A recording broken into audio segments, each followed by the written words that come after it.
note that all city council members are present. If you all please stand and join me in the salute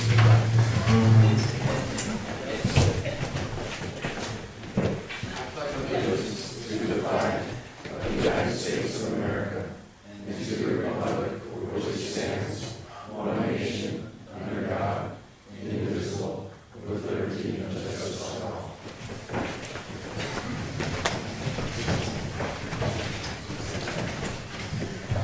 And Captain James Connor will come up to introduce a new reserve police officer.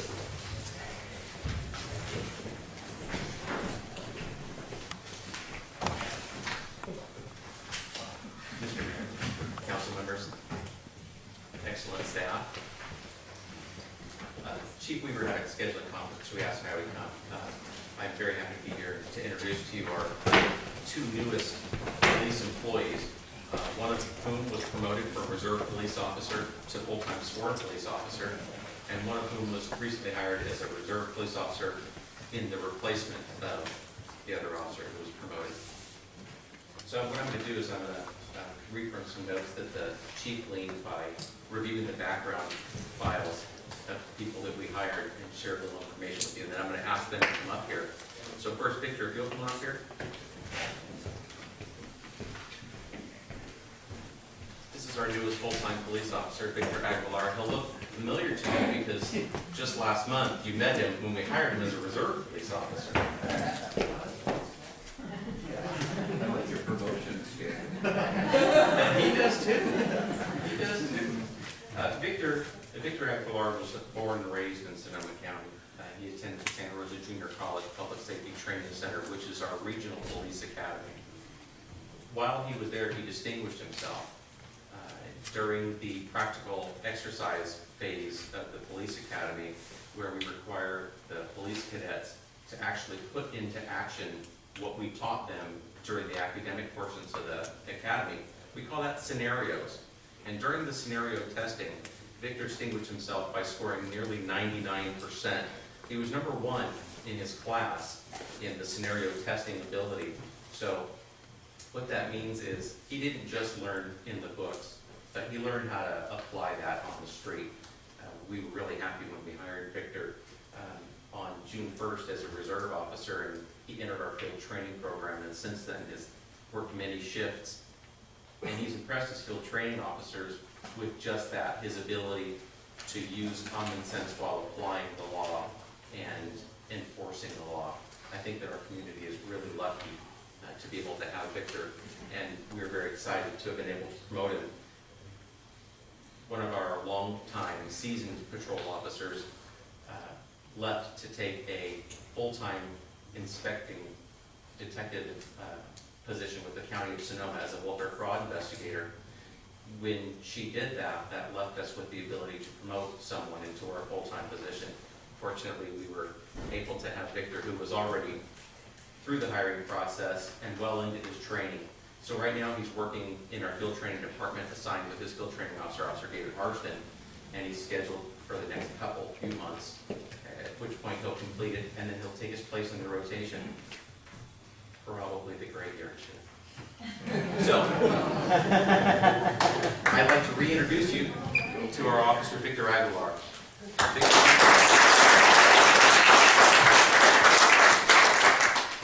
I just want to thank you again for this opportunity. I'm enjoying very much so working for the city, and I'm looking forward to a long and prosperous career.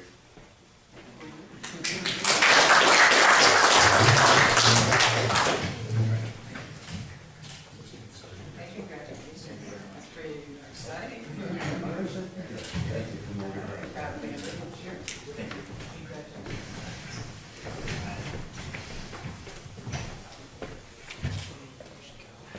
So we promoted Victor, and that left one empty position in our reserve ranks.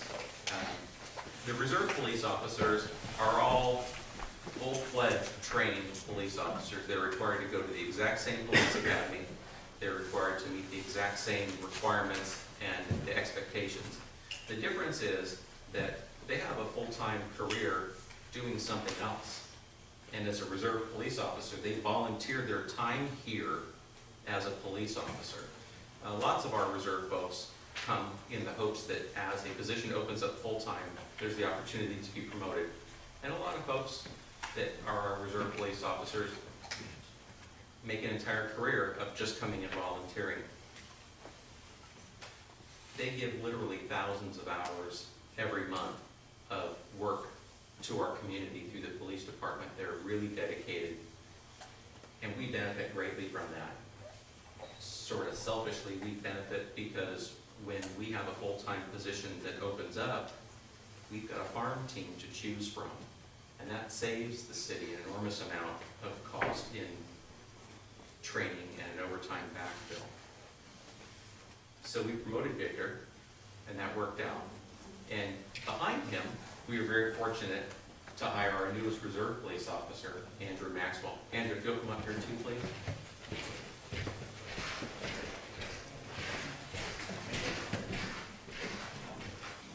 You haven't met this one yet. Andrew Maxwell was raised in Oakley, California. He graduated from Freedom High School there.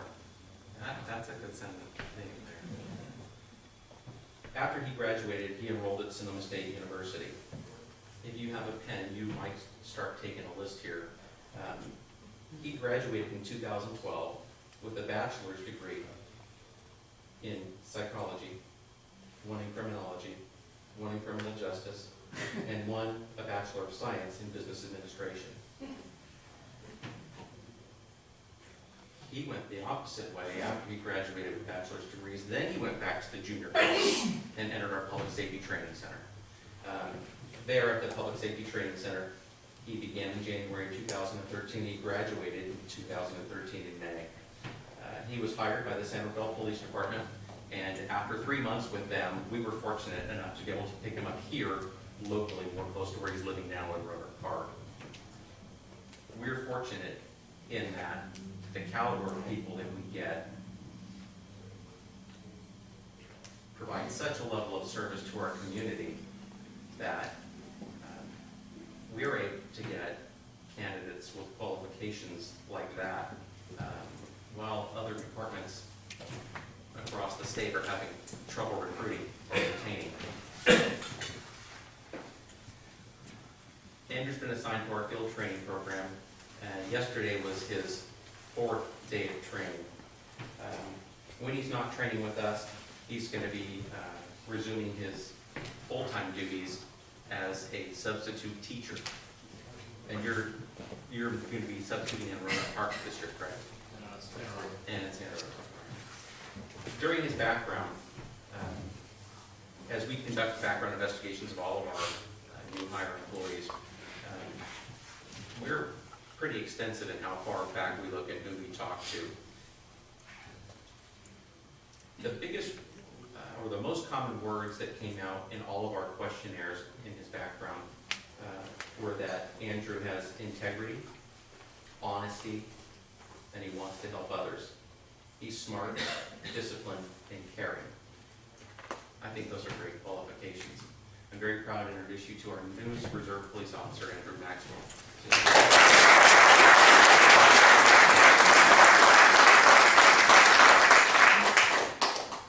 Thank you all so much. I'm very happy to be here. Thank you so much, Scott McCover, for the nice words, and for the chief who couldn't be here tonight. And thank you, City Council, for the opportunity. And I hope to serve the city well and get used to everything here. So thank you.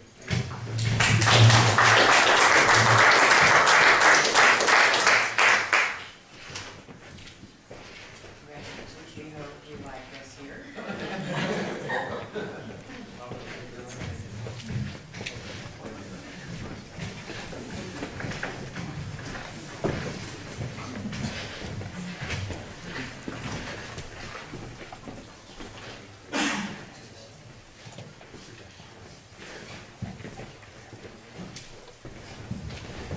Next, we have our Years of Service Award.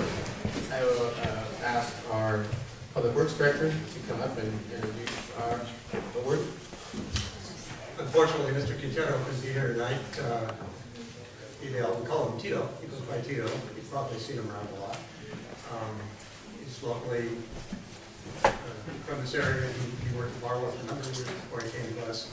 Now, he's been with us 10 years already. I was fortunate to be able to hire him 10 years ago. Just want to say he's very competent, very qualified worker, very dependable, and we're pleased to have him. He's great on customer service, customer relations, and I'm sorry he couldn't be here tonight, but I'll accept the award and get it to you tomorrow. So I appreciate that.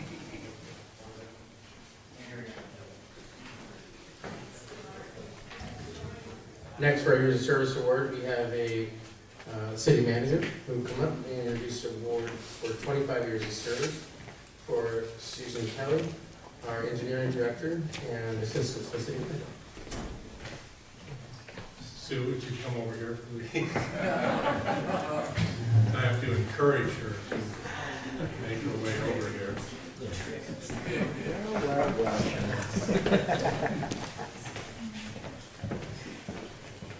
So it's well known that no one has more experience and more institutional knowledge than Sue Kelly, our engineering director.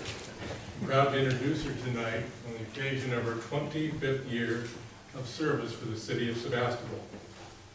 Sue began her city-related career in the late 1970s when she went to work for our then city engineer, Paul Shaw, at his office in Sebastopol.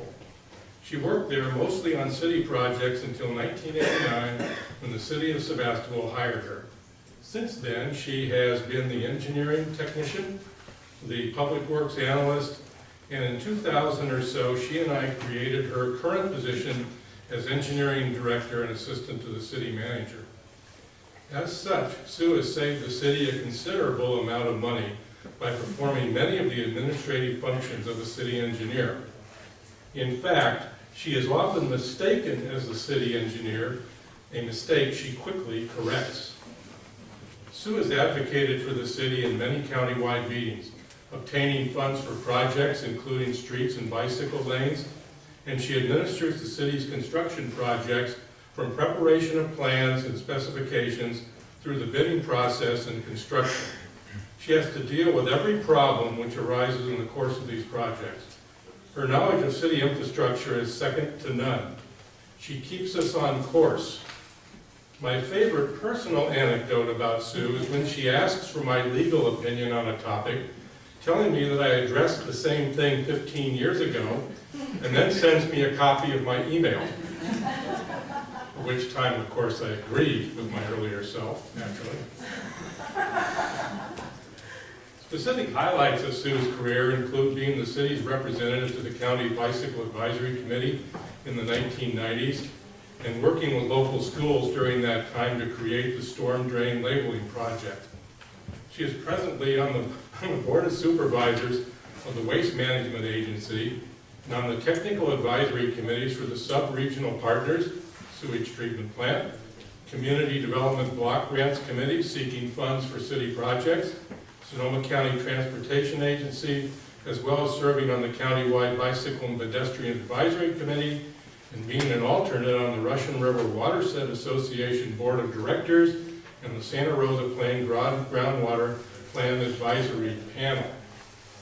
She's been honored as the Press Democrat local hero, including a full-page color photograph in the newspaper. And in the year 2011, she was selected as the city's Employee of the Year. There is no more dedicated city employee than Sue Kelly. I forgot to mention, so I've added it here, that during this time, she also attended several hundred city council meetings. I'm sure all of us at this side of the room especially can appreciate that effort. So please join me in saluting Sue Kelly for more than 25 years of service to the citizens of our city and county.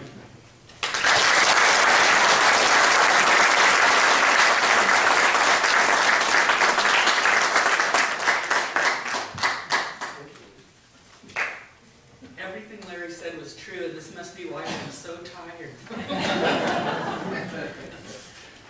When we moved to Sebastopol, I had no idea that I'd end up being a city employee, but it's really kind of the dream job to be able to be involved in the community in the way I have and raise a family, represented here by my husband Tom, without whom I could never have done it. And they've put up with an awful lot at home over the years. But it's been an honor and a privilege and an exciting 25 years. and I thank you.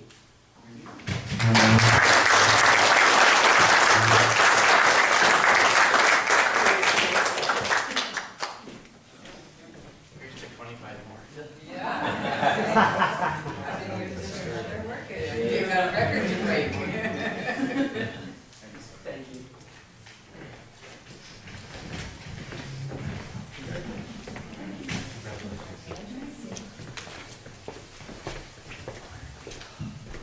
Next, we have two proclamations. First proclamation is proclaiming August as Gravenstein Apple Month. Proclaiming August as Gravenstein Apple Month, whereas the Gravenstein apple is recognized as special and endangered heirloom variety that plays an important role in the biodiversity and cultural heritage of Sebastopol. And considering the following facts, the vast majority of commercially grown and backyard Gravenstein apples are grown in Sonoma County, while at one time there were more than 10,000 acres in the county planted in Gravensteins, now less than 500 acres remain. The commercial growers have dwindled to 6, and only one processor remains. A large group of dedicated members of Slow Food Russian River have been working for over 13 years to support local apple growers and promote fresh Gravensteins and Gravenstein products. Whereas Sebastopol staged its first apple show in 1910 by Sonoma County Farm Trails and has a long, rich history in Sonoma County. And whereas this small event celebrating the tart but sweet apple called the Gravenstein became an annual bash occurring every August and continues to focus on showcasing apples and apple products during the peak of their season, continuing the history and the culture of Sebastopol. Now, therefore, be it resolved that I, Robert Jacob, Mayor of the City of Sebastopol, and the City Council hereby proclaim August 2014 as Gravenstein Apple Month in the City of Sebastopol, and encourage the City of Sebastopol to attend the Gravenstein Apple Fair on August 9th through 10th and to eat lots of Gravenstein apples.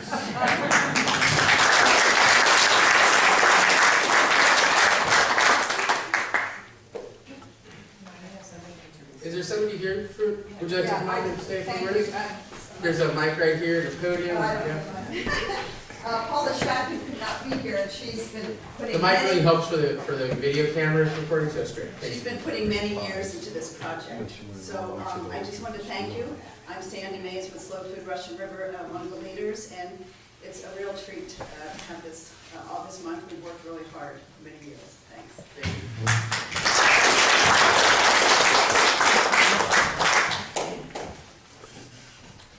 Last but not least, if any of you talked with the fire chief in the last 2 months, you know about this business in town called Key Auto Body, who really helped our city out and our fire department out in a time of need. We got a fire truck that was used and it needed some refurbishing and needed some work, and the amount to fix it just sort of surpassed what our fire department could do. I know many of you know we have a volunteer fire department. The budget's very slim, it's very tight. And Key Auto Body really stepped in to allow us to bring that truck into commission and on board and have it as a useful tool. So this is a proclamation honoring Key Auto Body. Whereas Key Auto Body was founded in 1982 by David Key, and whereas the Key family owned and operated business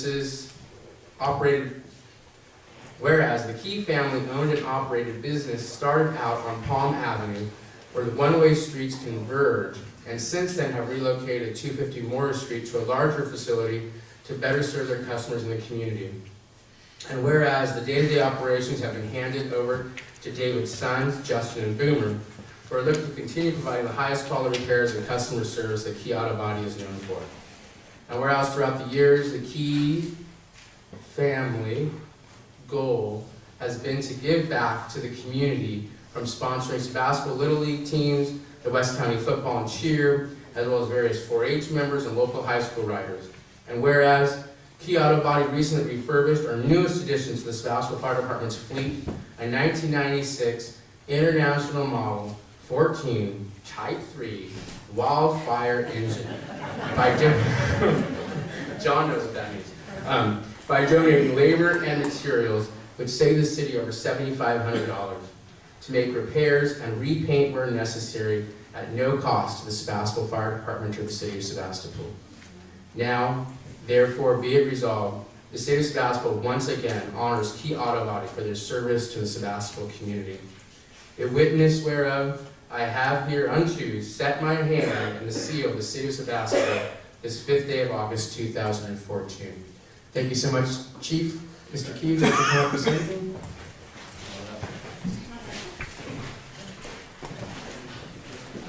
Well, thank you so much. I'm just so delighted to be here tonight. And yes, you're right. If you would have come by the firehouse in the last couple of months, you would have just seen the excitement that the whole fire department has had.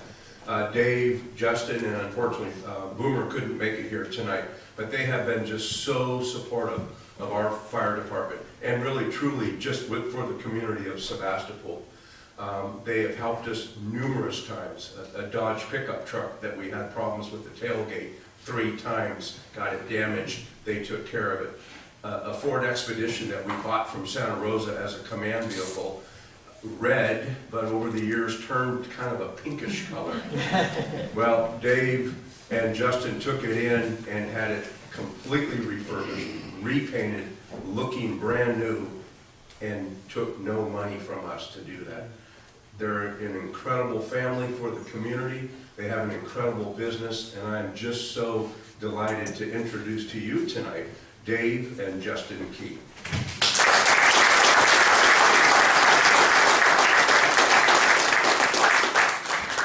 Council members and staff and everyone, thanks for having us here. It's just really cool to be able to help out anytime we can. The Sebastopol Fire Department, Chief Braga, when he comes crawling up in that big T3, it was pretty cool. But it's back to fire engine red again, and we appreciate anything we can do in the future to help you guys out. Thank you.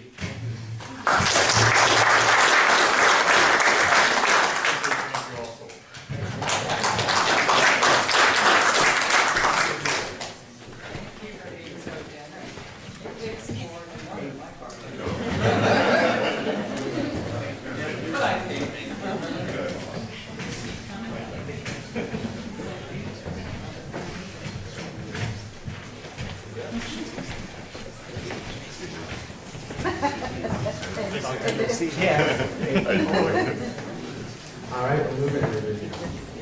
We have the approval minutes of July 15th. Are there any edits, comments, changes to the minutes of July 15th? Seeing none, is there a motion?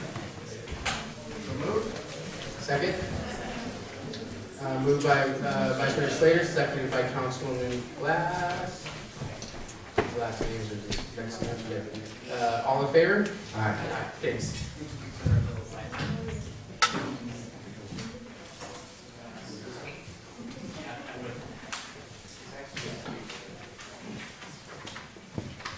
Any statements or conflicts of interest by myself or the council members for items on the agenda this evening? Great, seeing none.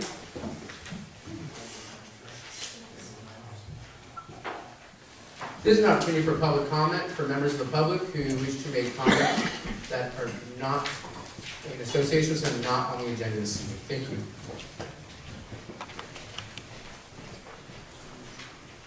Good evening, Deborah Tamaris. It just has some interesting notations that I thought would be of interest to you. Recently, there's a new product called graphene, Graphene. It is the planned obsolescence of the solar panels to be replaced by graphene. It is lighter than paper, it can roll up, and it is an amazing opportunity to lighten flames by 70% and increase solar production between 50 and 100%. It's called graphene. You can look that up. Very interesting. The next item that I wanted to bring to your attention was a press release out of Berkeley. And it talks about scientists call on government to protect the public from wireless radiation exposure, and I'll give you a copy of this. It talks about how the cordless phones, Wi-Fi, broadcast antennas, smart meters, and baby monitors, and more. In other words, all of the wireless communication devices are in fact hazardous. And there's quite a bit in this article, and I won't take the time to read it to you now, but I'm going to leave you a copy. Very important to note that the scientists now from around the world are getting together and identifying the wireless frequencies as being brain entrainment. Much of the wireless trains our minds, and we are frequencies, our brains are frequencies. And now it has been really acknowledged across the world, the level of thought intrusion, mind control that is exuded through the frequencies, and it interfaces with our brains. A very interesting YouTube is called, well, it's by Dr. Rodolfo Linas, L-L-A-N-A-S, and it's called, having trouble thinking of it right now, it must be brain entrainment. Wires in the brain, wires in the brain. And why I'm bringing that up is that has to do with the chemtrailing or the geoengineering that has been happening globally. And very important to understand that nanofibers are part of our current reality now every day. And nanofibers is a reality now in science. And sadly, it's changing everything on the planet. And I know it sounds crazy, it is. And I just am alerting you to that. The other thing I wanted to alert you to was about the affiliation of the California Water Foundation. I discovered at the WACTAC meeting that Bechtel and the RAND Corporation are working in tandem with the California Water Foundation. So I wanted to bring that to your attention. It's not good. Thank you.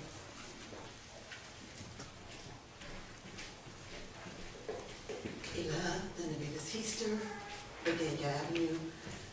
Last city council meeting, Magic came up and made a statement, and it was so right on true, but for only that snapshot of moment when she was talking about the GPAC. And what I want to share with you is what I saw, because I let it go that night, and I thought, no, you can't let this go. Because what I saw that evening was when Magic came in, Ben Ritchie did say there were no public comment as at the end.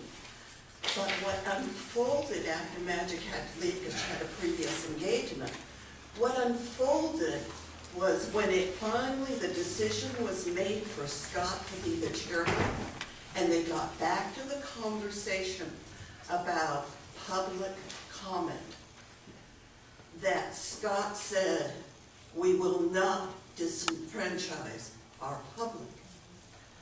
Ben is absolutely brilliant. I would love to clone his brain because he has so much there, but he sometimes doesn't quite get the pieces, what it means to pull that community in. In looking at the material for the GPAC, Larry McLaughlin did a beautiful job of educating them as to the Brown Act. I think so many people do not understand the Brown Act. I learned a ton that night. And Larry was very clear. He said, get the job done. I love the two guides that are there, which is Larry and Kenyon, because Kenyon doesn't come up much, but when he speaks, it's like laser pointed, keeps people on track. So I want to tell you what I'm seeing with that group. They are supple. They know how to work in groups. They have, many of them have such a vast repertoire of what this town needs. They know how not to intrude.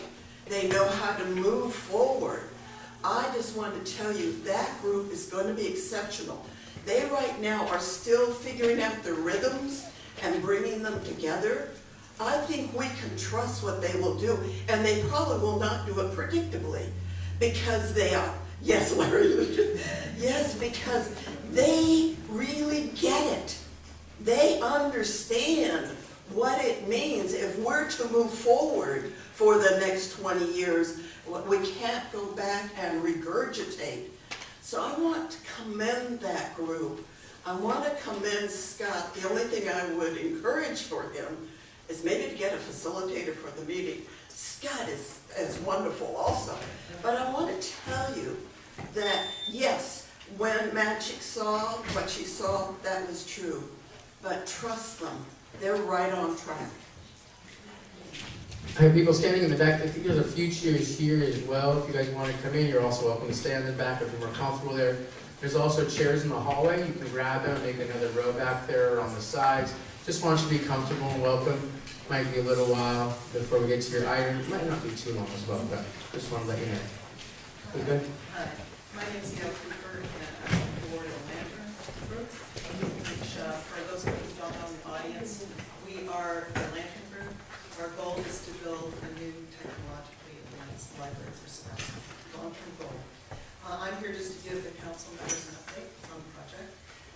As you know, probably all of you know, we received a community benefit grant awarded for development of a website and logo. And currently, Matthew Rose, the Sebastopol Library Manager, is developing a request for proposal for the design. And we've identified 5 local firms so far that might be able to submit proposals for that. We were granted tax exempt status on July 8th, 2014, which is great. We have been trying to educate the public. We're kind of in phase 2 of our plan. And on August 1st, we met with the Kiwanis Group at a luncheon and gave them a presentation about the project. One of the things that came up there, as well as at the July 9th public forum, was that people are asking questions about why we need a new facility, an expanded facility, because people use electronic medium so much now. That's part of, also part of our phase 2 plan. We're in the process of coming up with a needs assessment, and we have a subcommittee working on that. What we also want to emphasize to the public is that a library is not just a place to check out books, that it can be used for other options. Part of how we're trying to educate ourselves as to how that might happen is we're visiting other libraries.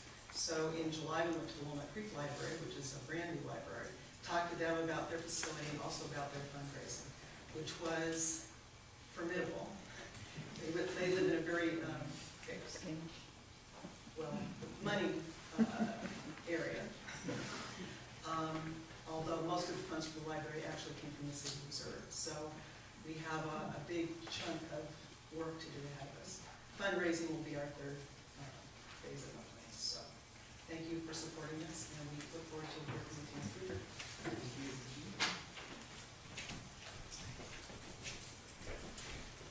Hello, my name is Tasha Beauchamp, and I'm the co-chair of Chitaslo Sebastopol, and I'm also checking in on a project that the city funded. The Sebastopol Pedline is the Park Once and Walk campaign that Chitaslo has been working on, and you'll start seeing these signs up around on lampposts now. We have 3 routes. They're color-coded routes. The blue route goes to Ives Park. The red route goes to the Florence Art Walk, and the green route goes to the Laguna. We put up 65 signs this weekend. I regret to say some of them are missing. People seem to think that they would look very good in their bedrooms or something, so we're needing to come up with some theft control options. We will be stenciling. In addition, we're stenciling the sidewalk because sometimes you need an arrow where there is not a convenient lamppost. So that will be happening in the next 2 weeks. And then recall that this is a pilot project where this will be going on for 6 weeks, and we are gathering data from the community, getting feedback about the routes, getting feedback about safety kinds of issues. We met with the chief of police. He had some questions to our survey. We've been working with Complete Streets. It's definitely a collaboration of many different groups. And then, so the survey will be going out. It is actually at sebpedline.com, and we've been having people just from the signs already are signing up to get notified when the survey comes out. So you even have a little QR code for those of you with QR code readers that you can get there because it's all mobile optimized, the maps and everything. And I just wanted to show you the surveys. We'll be passing these out. I'll give each of you a copy tonight. We are not going live until August 17th, which is at the farmers market. We'll be passing these out. They have, it's walk the walk, take our survey, win a $100 gift card. So we have a map here of the 3 routes. You can enter up to 3 surveys, 1 for each walk. And then the questions here, and then on the back. And then we'll have tabs, and they can just, it's got business reply mail, they can just pop it in the mail. We also have it online, and we are encouraging online survey answers because it saves paper and saves us all money. So we will be collecting the data through the end of September, and then hopefully report back October, November-ish, and be using the data for 2 grants, one at Caltrans and one we'll be applying to for the National Endowment of the Arts. So that's where we are so far. Thank you.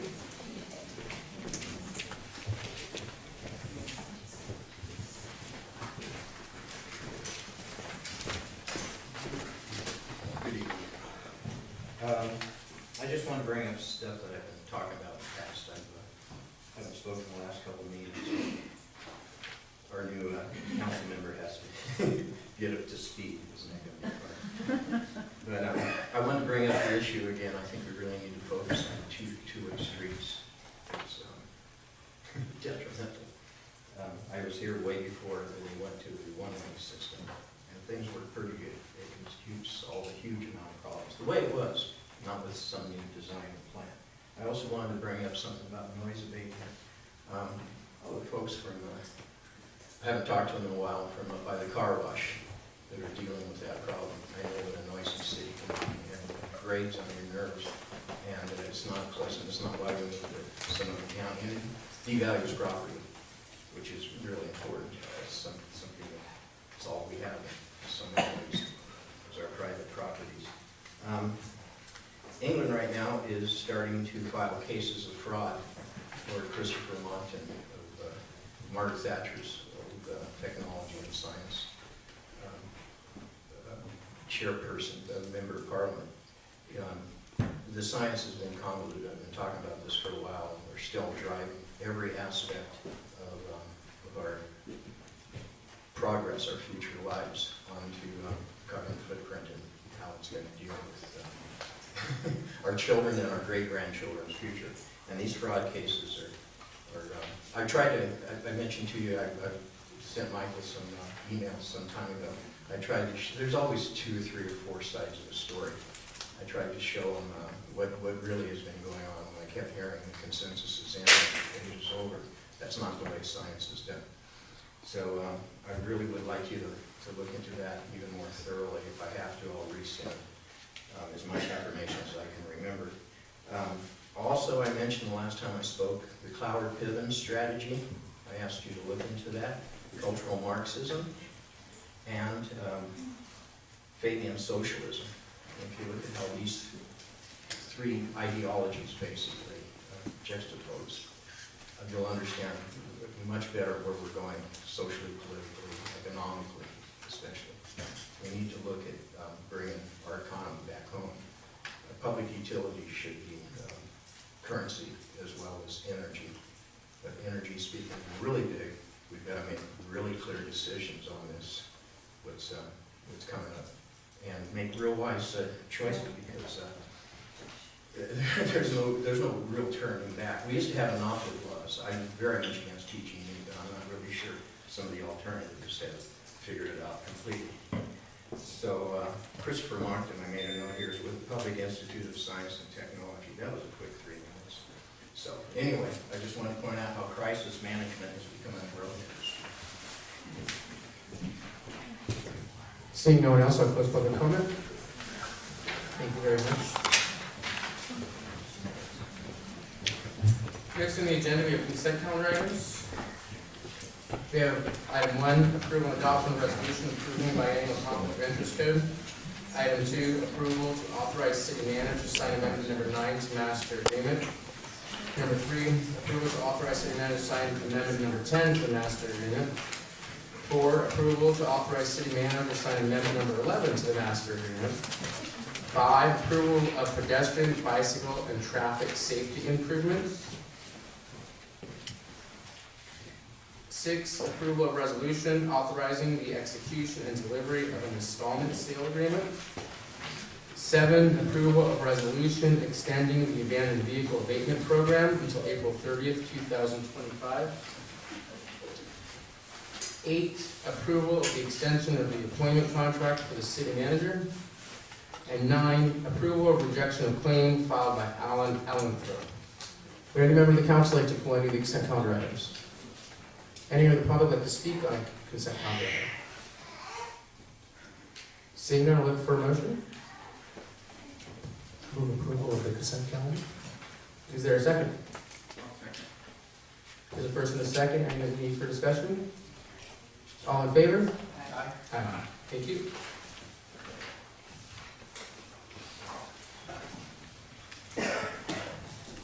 Item 10, report on State Water Board emergency water conservation regulations and proposed follow-up actions by the city. We have a staff report from the engineering director.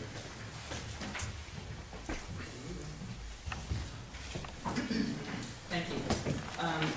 Well, I think everyone in the world has now learned that the state of California has issued emergency water conservation regulations in respect of the drought that appears to be persistent and ongoing. On July 15th, the State Water Board passed an emergency regulation and proposed kind of rulemaking that was apparently approved, although I haven't had any, I can't find that these proposed emergency regs were actually approved. We'll assume that they were as written. The way this affects the cities is that urban water suppliers are required to take certain actions that are listed in the regulations, and non-urban water suppliers are encouraged to take actions similar to them. The city of Sebastopol is not an urban water supplier under the definition in the state water code because we don't meet either the number of customers or the amount of water pumpage that it takes to achieve that threshold. However, we are required to comply with the state emergency regulations in one of two ways. The first way would be to limit outdoor irrigation of landscapes, ornamental landscapes and turf with potable water to no more than 2 days a week, or we have the option of implementing other mandatory conservation measures that would allow us to achieve the 20% reduction that the governor is seeking. So coincidentally, the city staff has been preparing a water shortage contingency plan ordinance, which we intend to introduce to council on September 2nd. This plan is a requirement. I don't want to see it slide off. It's required in order for us to be eligible for the state revolving fund loan that we're seeking for the arsenic treatment on well 6. And so we were working on it anyway when these emergency regulations were promulgated. And it will contain a mandatory level of compliance that targets a 20% reduction. And that's 20% from 2013 pumping. So I have attached here a draft of the portions of that ordinance that we would propose to implement as our way of meeting the intent of the state regulations.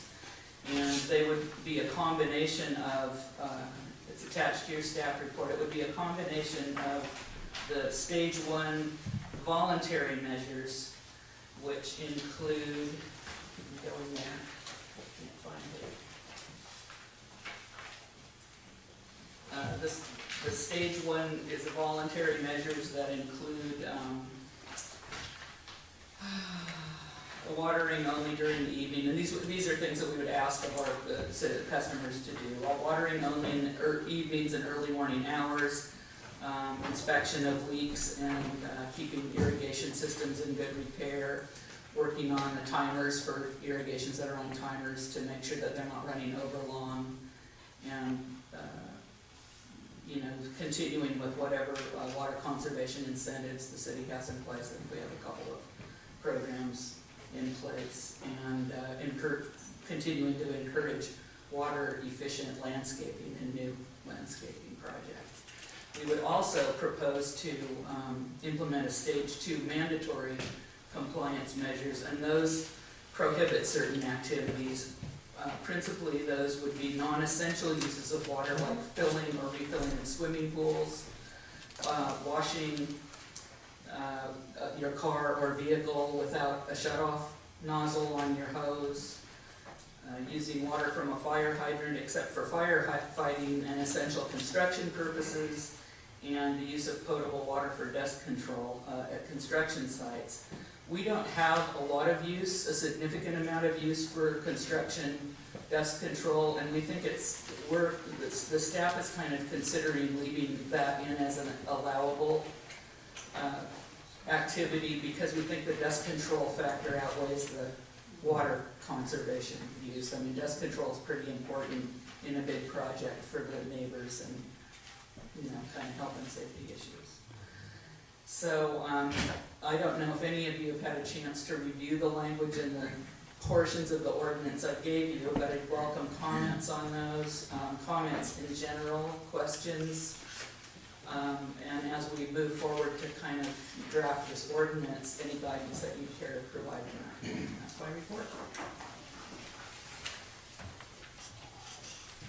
Council have any questions of staff? Councilman Reader? Hi, I was unclear on what a non-recirculating industrial clothes wash system is. Well, I'm not an expert on that myself. I know that there are car washes that, like, for instance, the one up on Millsburg Avenue that recycles the water that's used to wash the cars. So that's a closed system, so it's not using new water every time. I presume that there are clothes washing facilities that do that too. But it's kind of a new one on me also. I would have to ask the building official. How many times has this water been used to wash my clothes? And what have you been doing with it in the meantime? Sorry, I can't answer. No, that's fine. It was a new one for me. It's like, really? You know? We're working from a draft ordinance that other cities have adopted, so we're kind of trying to tailor it, and that's one reason I'm here tonight asking for feedback. Secondly, I just am kind of questioning philosophically, I would hope that people are washing their cars at their houses now are using a shut-off nozzle, but it would seem that in the direction we're headed, that even a stage 2 and probably a stage, for sure a stage 3, but possibly even a stage 2 would just prohibit car washing. Well, I don't know how much water that uses, but, you know. well, I think if you have a shut-off nozzle, not so much, but the purpose of that is to have the hose not lying on the ground gushing water while you're soaking your car. So, you know, it's sort of similar to the irrigation thing, which is you can irrigate, but not to the point where it runs off. Yeah, I would hope people started using those nozzles like 5 or 10 years ago. And last but not least, I agree with your comments on dust control, but I do know that it's been brought up before about that we have water trucks coming to the courtyard and getting water. And I'm wondering if we want to, not to be stingy, but maybe we want to not provide water for dust control outside the city limits. Well, let me comment on that because I anticipated that question, and I brought a memo that I prepared earlier this year about what the water at the courtyard stand is going for. We determined that in 2013, about 0.5% of all of the water that we sold in the city was sold at the corporation yard stand. About 86% of that water is sold to potable water haulers who tell us that they are taking it to individual residences in rural areas outside of town for indoor domestic use. It's not being used for irrigation. And the remaining 14%, which is about 0.1% of all of our water sales, is used for dust control at construction projects, both in the city and outside, and by the Apple Fair. That's one of our biggest customers. And it just seems like not even low-hanging fruit, kind of, to go there. But if this is a persistent drought, the city might want to consider limiting the amount of water we sell there, or kind of, you know, getting more information from the people that we're selling it to find out where it's going. Thank you, that's all the questions I have.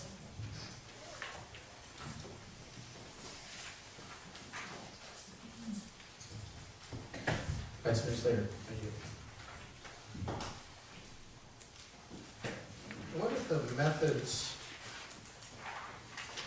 I suppose that, well, resolutions by the city council to move from one stage to the next. I think that under the authority of the state emergency regulations, we may enact, we'll do a resolution in tandem with the ordinance introduction that will implement these stages, but I think that would be done under the authority of the state regulation, because we're required to do it. So when the state says jump, we jump. Yes. And does the state have any, is it the same, do we just jump backwards if it starts to rain? Do we have to go through the same process to reverse what stage we're in? The emergency regulation states that this will remain in effect through the rest of this fiscal year. So at least for it's 270 days or something. So that takes us almost to the end of this current fiscal year. And that it may be extended if weather permissions, or conditions suggest that it should be. The state reserves the option of extending it beyond the initial 270 days. If it's lifted, then the city is entitled to lift that restriction. Okay, so you say that the state, you couldn't find out whether or not the state has approved? I can't find anything that doesn't say proposed emergency regulations on it, on their website. So do you have any idea whether or not are they gonna say, oh, we're in a water emergency, so therefore now we're in stage 3? Are we gonna jump, do you have any sense of I where? haven't heard anything like that. Okay. I don't know. I guess that could happen. And one final comment on the last page under item 5. This is in the stage 3, assuming that we're in stage 3 water emergency. Planting of new annual plants, vegetables, flowers, or vines may not occur until the stage 3 emergency is over. I would propose that in Sebastopol, where backyard food production is very important, or homegrown, I don't necessarily say backyard, but leave vegetables out. Can we do that? We can do whatever we want. Yeah. Because that's something that's very important to our community, and I don't think that most people would have a problem with disallowing ornamentals. But I think that food production is an important component. And just to remind you, that is in the stage 3, which we're not in. That's it. Thank you. And so this proposed ordinance, when it comes to council, will it have gone through the water subcommittee? If that is well, that could be a difficult scheduling proposition. First of all, I should report that the water subcommittee did meet with city staff on, I believe it was July 21st, that being council members Gurney and Glass. We did meet and we did go through some of these things. It's a continuing situation to monitor what the state is telling us to do, and it's a changing circumstance. But as Sue said, I think under the circumstances, we're going to have to introduce this ordinance so we can implement what the state tells us to do pretty quickly. So we expect you to bring that ordinance back? I'll be bringing it for introduction and first reading at your September 2nd meeting, and it'll be up for adoption on your September 16th agenda. You're not losing any time? I certainly can circulate it to the water subcommittee in draft form for comments before that, but there's some time constraints coming up in my schedule. Thank you.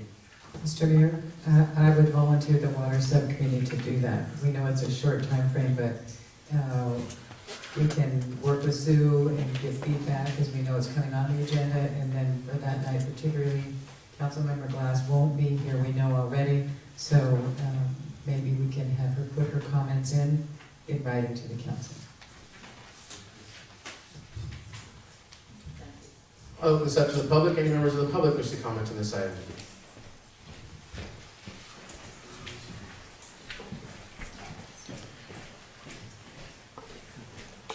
Yes, thank you very much. Deborah Taveras. We attended almost all of the water meetings that the entire county held. And I wanted to also alert you to something very interesting, and you can go online and see it. Shasta County, their last city council meeting, agreed to allow 3 hours for a presentation on geoengineering. And scientists from all over the world attended, one from Spain and other states in the United States. And they spoke about the intentional altering of the Earth's climate with the geoengineering. And that is happening. And I would certainly invite you to take a look at that on YouTube. In fact, I will actually forward it to you. I've sent you a few things already about the geoengineering, which is a deliberate large-scale manipulation of the Earth's climate. And it is very dangerous, and we're in trouble with this. And it does foment droughts and increased rain and washouts. So this is real, this is happening. I wish it weren't, but it is. I also want to alert you to a press release out of Davos, Switzerland. And I actually will get a copy to you. I'll forward it along with the Mount Shasta City Council YouTube.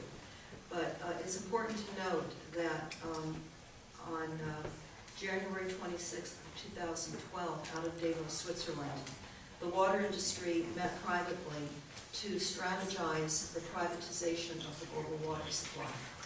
Who met? The World Bank, Coca-Cola, Rothschild, and Nestle. Now, many of you may realize that we're selling water out of the Great Lakes to China. You can just type in selling water out of the Great Lakes to China, and you will find that freighters are carrying large vats the size of football fields to China.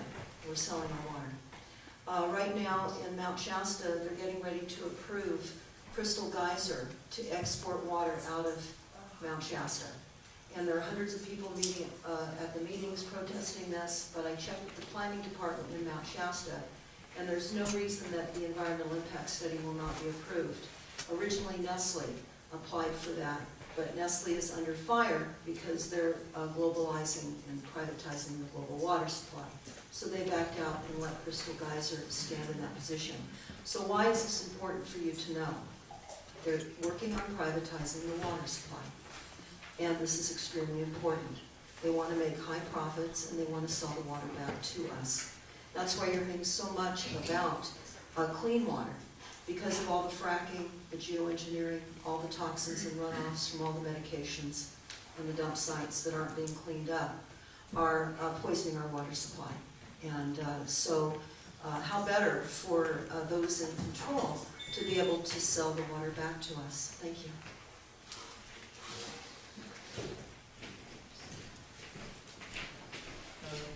Hello, my name is Marissa Momartz. I work at Transition US and the Postpartum Institute.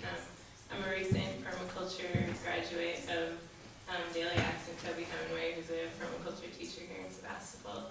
I wasn't prepared to talk about this, but just wanted to mention that ecological crises can't be addressed in silos because there are, many interconnected systems. So it would be great as these water regulations develop to perhaps we could host a course for city council members on like an intro to permaculture course and look at ways to improve soil to better retain water, earth shaping, so that irrigation could be done more efficiently. Thinking about if we're banning ornamentals, the effect that might have on pollinators, which in turn affects the local food system.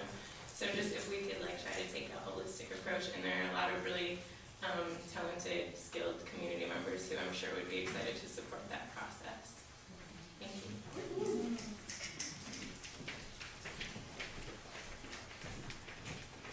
Marty Roberts, Robinson Road.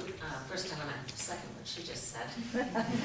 It's kind of alarming to think of not being able to plant plants. So I'm sure there's other solutions that we can look at first. And then I just wanted to say, when you were talking about the recycled laundry water, a few years ago, the city had a rebate program for commercial washers to help finance commercial low water use washers. And we got one of those at 2 Acre Wood. So it just might be a program worth, I don't know if you have money for rebates, I guess that's an issue, but we took advantage of it and I really liked it. And washing machines do use a lot of water, so just a thought.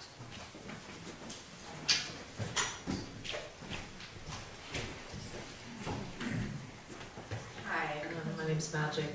I just thought it might be useful for us to have some level that that is triggered when we will stop selling water outside of our city, when our own people at wells or our own city supplies could be running low, that we have in place what that level is, so that when it happens, the people that are buying it already know and are clear about it, so they're not shocked, and also so that whoever's dependent on that is aware of our needs have to come first for our own people in our own city. And also, I'm just wondering if we're working on any sort of rainwater catchment system for our city, and then also teaching people how to do it in their private residences as well. Thank you. If you can please line up here so we don't have a gap in between each speaker, it would be very helpful. So if anybody else would like to speak, if they could please line up the podium, we'd appreciate it. Thank you. I'll make it up to you. Yeah, I got some time ago an email about the Shasta supervisors meeting, the chamber, and it was pretty interesting. I highly recommend looking it up on YouTube. I think somebody gave the address for it or something, but you can definitely find it for a whole county to come together. Very active, because they've got big sky country. They've been watching what's going on. It's not just geoengineering. I found an interesting website, yubablog.net. I found this at the beginning of summer when everybody started talking about drought, because I've been in California almost 7 generations now. So, but this gentleman up there, Yuba City, found out, or Yuba blog, Yuba County, that Pyramid Lake and other Southern California regions were boasting at the beginning of summer of 86 to 96% of capacity in their reservoirs, and found out that it's been transferred. We've been selling more than California's been selling water. So it's not just geoengineering, it's actually selling water out. And the feds are really dragging their feet on the maintenance of the infrastructure. There are places in canals, the San Luis and peripheral canals, that are leaking like crazy. It's wasting water. We're just not getting the full picture. But like I said, crisis management is becoming a growth industry. But, I'm looking at overall, big picture, and they want to bust this state and pick it up at garage sale or fire sale prices. And this is one of the ways to do it. So keep open.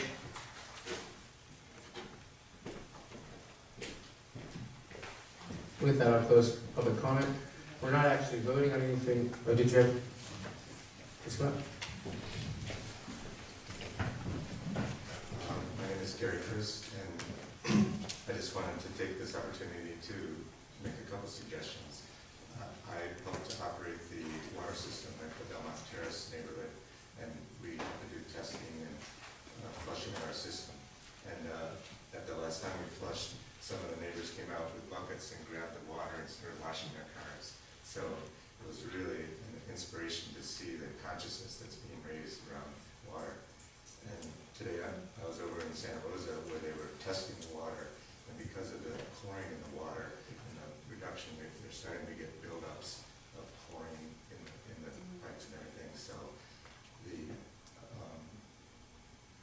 when Belgian Race does their testing and all of that kind of stuff, there's a whole study that could be done about how the water that we are all drinking here in the Sebastopol community is tested.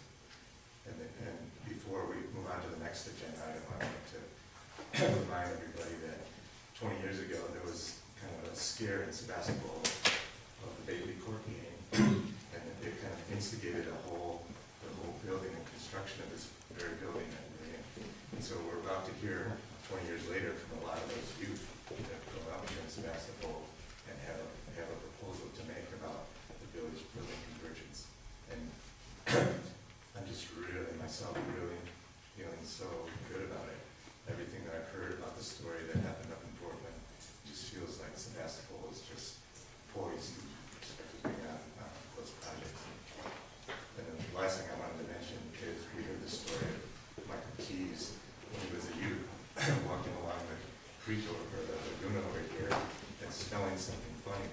And we're standing on top of a dump system that is, 20 feet below our 20 feet below us, our stuff that we don't even want to know about. So it's important for attention to the sensitivity of the youth and of people and of the environmental movements that is happening, especially here in Sebastopol, where this very building that I think would be there if it wasn't for the incredible consciousness of Sebastopol and the people there.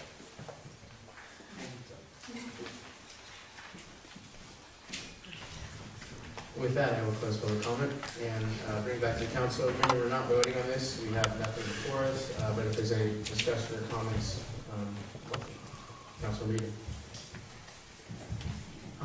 This is for engineering director. Do we have in place any toilet replacement programs right now, or I know we did at one point. I think we do, and I think what it is a rebate program, so that if you retrofit an old, high-use toilet with a, low flow, and bring in your receipt, that you receive a credit against your water bill from the city. I know we did have it because I've done that myself with the fixtures in my house. That's a line item in my budget for that. Yeah. Great, Yeah, thank we you. still do, yeah. And the only other thing I wanted to mention is I just went to the fair last weekend, and they have a whole environmental exhibit there. It's really very interesting, very cool way it's set up. But one of the things that really caught my eye was City of Santa Rosa had a gray water reuse display. I got some brochures. They had like a model, and they talked about kits that apparently, I'm not sure, no one was there to ask about it, so it was difficult. But they were showing a kit with a three-way diverter valve and some hoses. It's under $200. So you can redirect the water from your washing machine and your shower into your garden. And I think, if we're really gonna make efficient use of our water, that's something that I would like to even see this constituted council take up, in the near future, like laying the groundwork for looking at gray water reuse and on-site gray water reuse, because right now we're just throwing it away. I think that'll be an important step for the city. Is it all right to comment? Thank you. I welcome that change to our culture and to our water practices. I know we're all aware how we're saying the last 2 to 3 years we've seen many front yards convert to vegetable gardens. So we're in transition and continue, I think, to be better conservationists and more careful water users. So again, I think all the suggestions we're getting tonight from the council and from the public can come to the water subcommittee, and we may organize kind of a water program, a water training program, some more rebates. Let us take some time with staff and come back to the council with our recommendations. We can get on that soon.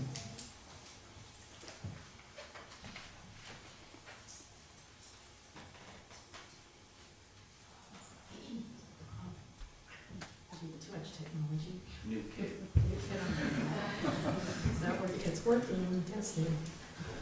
I just wanted to comment on how public education really works so well. And our city is in a position where we could really take a public education leadership role in this issue of showing about water reuse, gray water, water catchment. We have, how my husband was always like kind of a technology nut, even when it was low tech. And so he shaped the bottom of our driveway, which is, we're at the top of a hill and the water kind of goes down, down, down. And so we have redwoods in the bottom of our property, and he made it so, he built up all the mulch from the redwoods, so it catches all the water and re-percolates the water down into the ground. And it wasn't really that complicated. It was just an easy thing to do. So we could just educate all of our city about that, and everybody could start participating.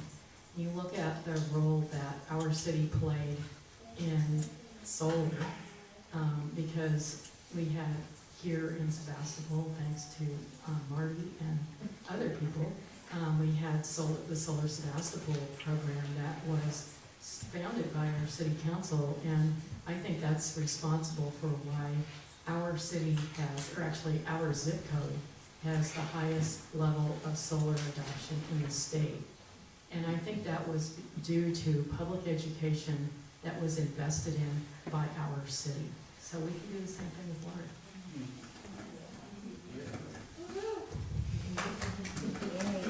I would suggest to the water subcommittee that you also include the building official, rather, or in addition to engineering and public works, in the discussion of gray water training or requirements or anything that might be coming, because it is rapidly being adopted at the state level with every new building code, on a 3 to 4 year new code cycle. And everything that I've understood in the industry is that the energy use, houses will need to be what's called net zero, which means that they make all their own electricity by 2020 with that code cycle. Gray water systems are rapidly being accepted in the plumbing code, so that's an important component to just, it's already coming. Some of it's already there in the code, so.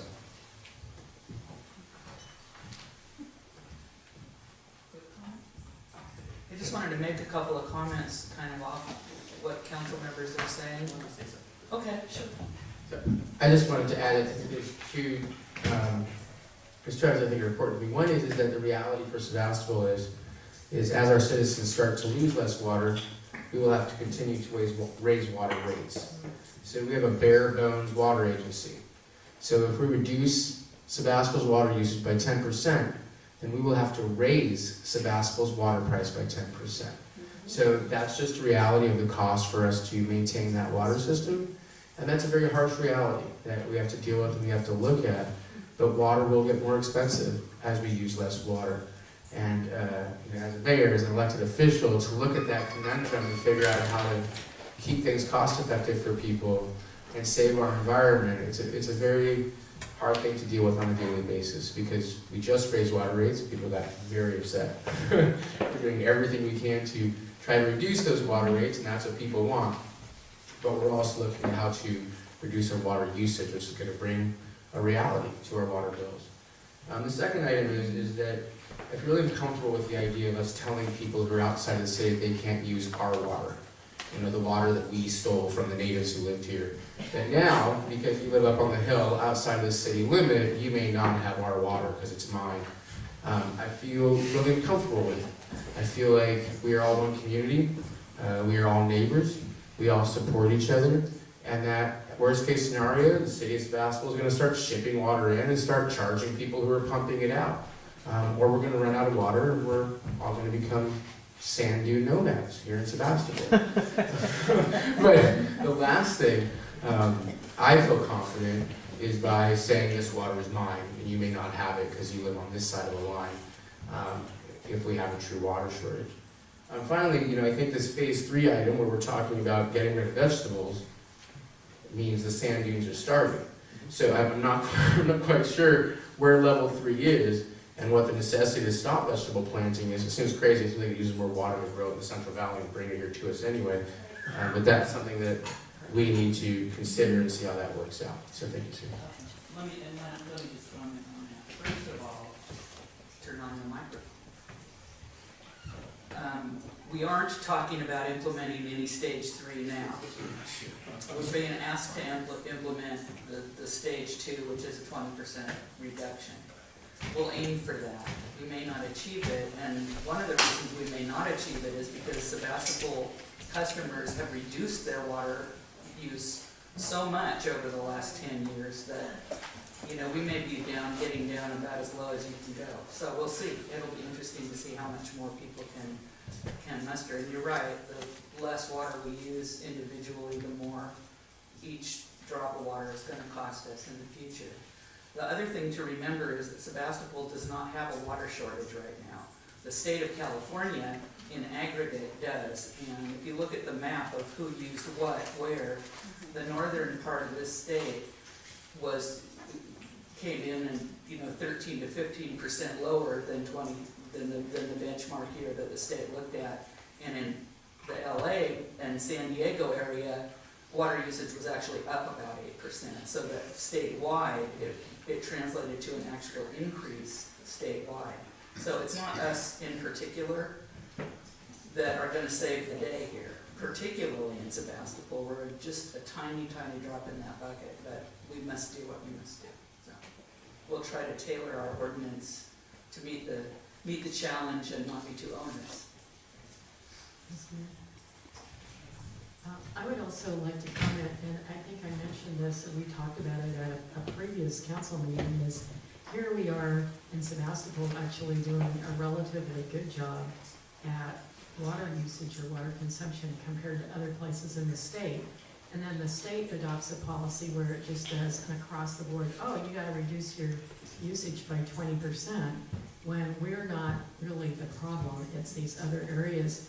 So I'm thinking it might be suitable for our city council to send a letter to our elected representatives in Sacramento saying, maybe you should consider a different way of looking at response to this drought crisis.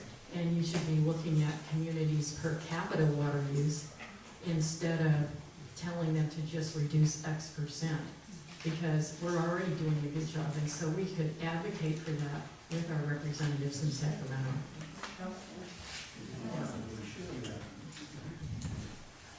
I think we sort of have a consensus from the council about drafting that letter. Trina's gonna get a nod since we're not voting or anything. Yeah, there you go. Awesome. Okay, I'd like to close this slide if that's okay. Great. I'm going to take a short break for the rest of them, but don't leave yet. We have two very big items. We have an item regarding village building conversions coming up in just about 5 minutes. And after that, we're going to consider supporting the League of California Cities in further criminalizing medical marijuana growers in Northern California. So you should stay for both those fun items. I'll take a 5-minute recess. Thank you.